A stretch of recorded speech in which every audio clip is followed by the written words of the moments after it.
Hi everybody, this is Rhys Barber from Audiology Associates. Thanks very much for watching our earwax removal video today.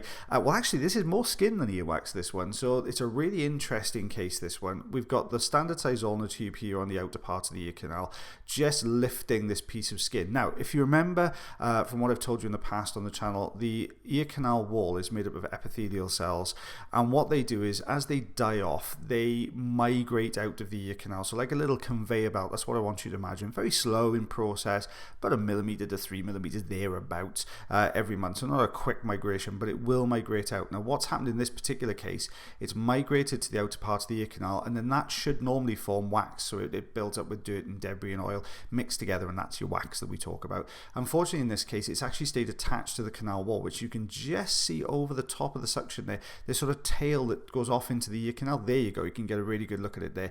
That stayed attached to the canal wall, so it hasn't broken away the way it normally should. Now we produce a little bit of oil on that outer part of the ear canal, which is going to help to soften this up normally, but it's just dried out a little bit in this case. But behind that, this is the interesting part. You can see this brown patch you've got here, or the golden color patch I should say, on the eardrum itself. Now this is a bunch of epithelial cells that haven't migrated out. So the canal wall starts in the center of the eardrum, and all those epithelial cells migrate out to the outer portion, and that forms the canal wall skin. In this case, what's happened is those epithelial cells haven't migrated, and they formed this really hard patch. Now obviously the longer they stay away from the layer underneath, what's going to happen is they're going to harden and they're going to keratinize, and that's what's happened here. It's this really tough layer, and you can see I'm gently pulling on this, but it's really firmly attached to the eardrum. I can see the eardrum just flexing a little bit underneath. Now what I've told this patient to do is go away for a week and oil this up and then come back. The reason I've done that, the bottom portion of the eardrum, the bottom sort of 2/3 if you like of the eardrum, is known as your pars tensor. Now your pars tensor is much more rigid, if you like, than the top portion of the eardrum, which is known as the pars flaccida. The reason for that, when you look at the bottom section of the eardrum, that bit of the eardrum is designed to vibrate, so be able to move quite well, but also maintain its structure. So it has 3 different layers to it. So you've got the outer epithelial layer, which is the layer you're looking at here, and that's what's come off in this particular portion and hardened up. Underneath that, you've got these sort of radial fibers that add structure to the eardrum. They allow it to vibrate without obviously causing any damage to the eardrum. And then the innermost part of the eardrum is a mucosal layer, and that forms the sort of wall, if you like, of the middle ear cavity there.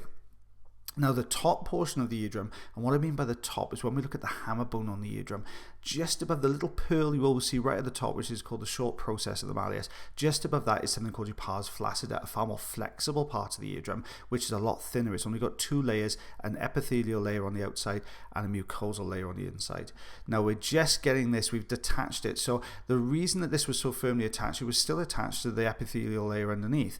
Now when we put the olive oil in, because it's dead skin, it's going to loosen, it's going to come away a lot easier, which is why we've put the olive oil in, just to get it away from the eardrum, so there's no risk of that eardrum tearing or causing any issues with the eardrum as well. So you can see it's coming away really nicely there. Out that comes. I do have a confession, guys.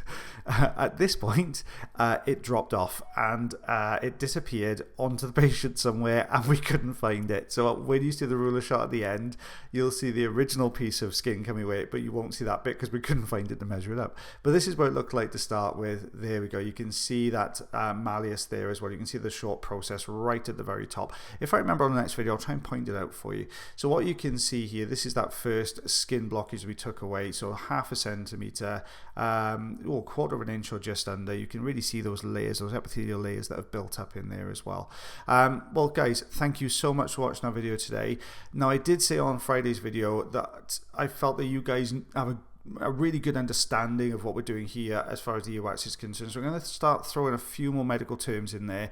I'm going to explain them as we go along so nobody gets lost, but just to sort of bring you on just a little bit, give you a greater understanding of what's going on at your canal. If that's something that you're happy for me to continue doing, let me know in the comment section below, please. I don't want to go kind of too far into the medical side of things if it's going to lose people.